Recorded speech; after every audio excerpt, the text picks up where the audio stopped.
Bapak dan Mama, saudara dan saudari umat beriman yang terkasih, selamat sore untuk kita semua. Mari kita mengawali permenungan kita pada sore hari ini, Rabu 16 Februari 2022, pekan biasa ke-6 tahun C, dengan berdoa dan mendengarkan Injil Tuhan. Dalam nama Bapa dan Putra dan Roh Kudus. Amin. Ya Allah yang kekal dan kuasa, kami bersyukur dan berterima kasih kepadamu untuk penyertaan, bimbingan, dan perlindunganmu bagi kami sepanjang hari ini.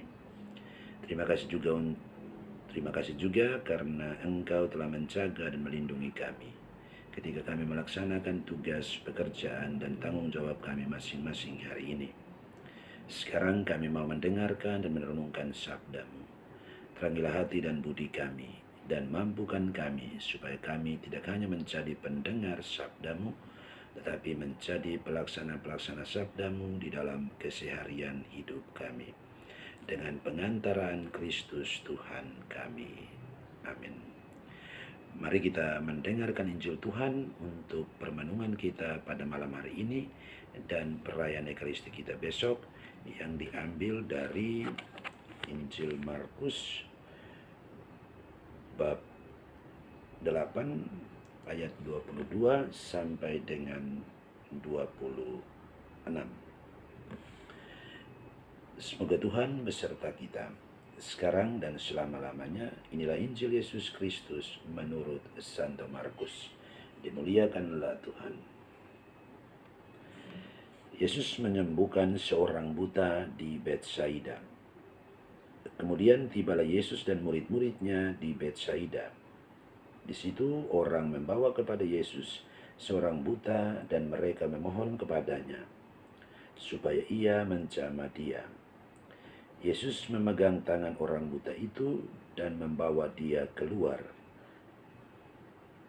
Lalu ia meludahi mata orang itu dan meletakkan tangannya atasnya dan bertanya, "Sudahkah kau melihat sesuatu?" Orang itu memandang ke depan lalu berkata, "Aku melihat orang, sebab melihat mereka berjalan-jalan, tetapi tampaknya seperti pohon-pohon." Yesus meletakkan lagi tangannya pada mata orang itu. Maka orang itu sungguh-sungguh melihat dan telah sembuh, sehingga ia dapat melihat segala sesuatu dengan jelas. Sesudah itu Yesus menyuruh dia pulang ke rumahnya dan berkata, "Jangan masuk ke kampung." Demikianlah Injil Tuhan. Terpujilah Kristus. Bapak dan Mama, saudara dan saudari umat beriman yang terkasih, oleh pengajaran Yesus dan mujizat-mujizat yang dilakukannya, nama Yesus menjadi semakin terkenal di kalangan masyarakat biasa Yahudi. Mereka bahkan berencana untuk mengangkatnya menjadi raja. Sementara itu, kebencian para ahli Taurat, orang-orang Farisi, imam-imam kepala, dan tua-tua bangsa Yahudi kepada Yesus semakin memuncak. Ditambah lagi dengan kecemasan dan kegusaran Raja Herodes atas munculnya Yesus dan isu-isu yang berkembang di tengah masyarakat bahwa Yesus akan diangkat dan dijadikan sebagai raja. Hal itu membuat Yesus mulai membatasi karyanya di Kapernaum dan Galilea. Sebelumnya Yesus menyingkir ke Tirus dan Sidon. Kini Yesus mau menghindar ke Kaisaria Filipi. Yesus menyingkir bukan karena takut, melainkan karena saat untuk perjalanan salibnya belum tiba. Dalam perjalanannya menuju Kaisaria Filipi, Yesus melewati Betsaida. Di Betsaida ini, orang membawa kepadanya seorang buta dan memohon supaya Yesus menjamahnya. Yesus tidak segera menyembuhkan orang buta itu. Namun seperti dalam kisah tentang Yesus menyembuhkan seorang tuli di Dekapolis dalam Markus bab 7 ayat 31 sampai dengan 37, Yesus membawa orang buta itu keluar kampung. Alasannya pun sama seperti dalam kisah penyembuhan orang tuli sebelumnya, bahwa Yesus mau berbicara secara pribadi dengan orang buta itu untuk membangkitkan imannya kepada Yesus. Dan Yesus pun tidak mau dia semakin terkenal dan dianggap mau pamer kehebatan. Bapak dan Mama, saudara-saudari umat beriman yang terkasih, penyembuhan atas orang buta ini terjadi dalam 2 tahap.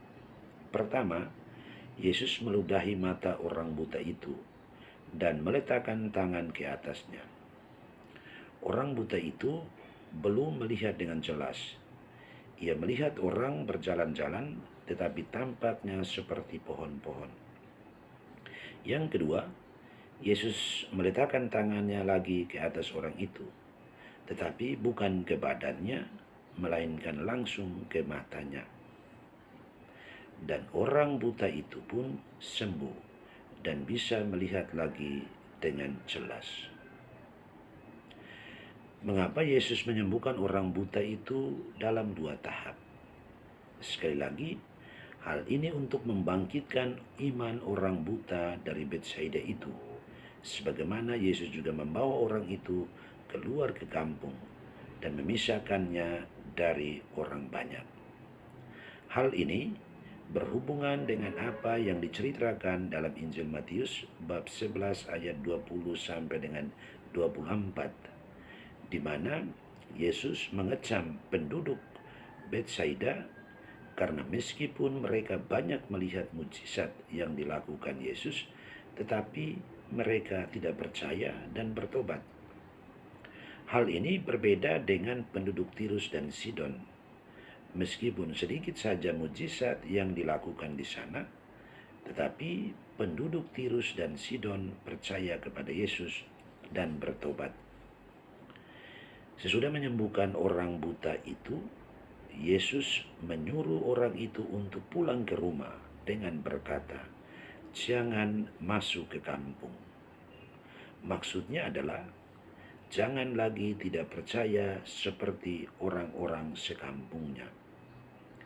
Dia telah percaya kepada Yesus dan dia sembuh karena imannya kepada Yesus. Maka jangan lagi tidak percaya kepada Yesus, tetapi teruslah bertahan pada iman akan Yesus. Bapak dan Mama, saudara dan saudari umat beriman yang terkasih dalam Tuhan, beberapa pesan perikop Injil hari ini untuk kita adalah sebagai berikut.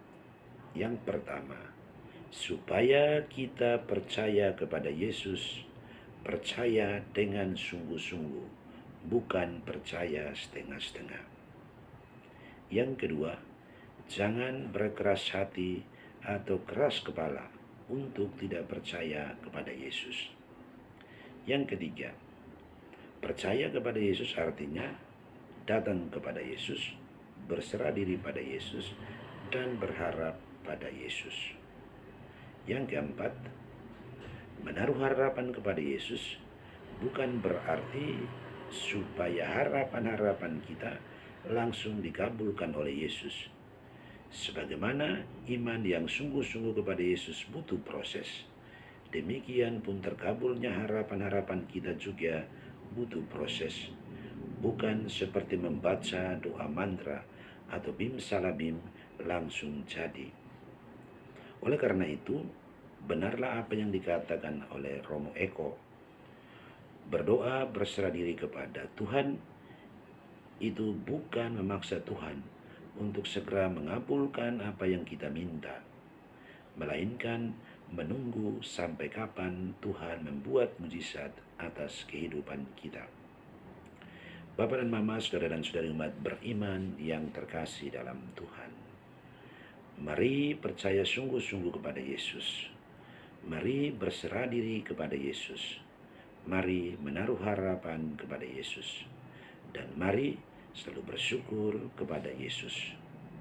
Sebab percaya kepada Allah, berserah diri kepada Allah, berharap kepada Allah, dan bersyukur kepada Allah adalah sikap-sikap iman yang harusnya menandai keseharian hidup kita sebagai orang-orang beriman. Tuhan memberkati kita semua. Amin.